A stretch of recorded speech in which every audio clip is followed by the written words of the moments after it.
73 shot 4 take 1 action. ফুলে যদি এতই কাঁটা গোলাপটা তুই তুললি কেন? প্রেমে যদি এতই ব্যথা সেই প্রেমে তুই ভুললি কেন? কি গো ডাইরেক্টর সাহেব, আমি তো 60 বলে দিয়েছি, কাট তো আর বলতে পারি না, এবার তুমি কাটটা বলো। Got it. Excellent shot, excellent.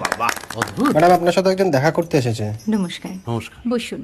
আপনার জন্য আমি চেক বইটা নিয়ে এসেছি ম্যাডাম। কি যেন নাম আপনার ডিরেক্টর সাহেব? পিনাকি মুখোটি। মুখুটি বাবু, আমি ভুতুরিয়া বাবুর কাছ থেকে পরে চেক নিয়ে নেব। আচ্ছা। আগে আপনার বাঁধানো বইটা দিন, দেখি, পড়ি, ভাবি। হ্যাঁ, না মানে সেটা এখনো ঠিক তৈরি হয়নি। ও, তাহলে সেটা আগে ঠিক করুন ভাই, তারপর চেক টেক হবে। কিছু যদি মনে না করেন ম্যাডাম, আপনার হাতে, আরে এটা তো কুমারীর চরিত্র, ওই আংটিটা। ওই যে বললাম ভাইটি, আগে আপনার বইটি রেডি করে আনুন। ও হ্যাঁ, আপনি বোধহয় জানেন না যে মায়া কুমারী তার আংটি কখনোই খোলে না। সে কুমারীর পাটেও খোলে না, বেধবার পাটেও খোলে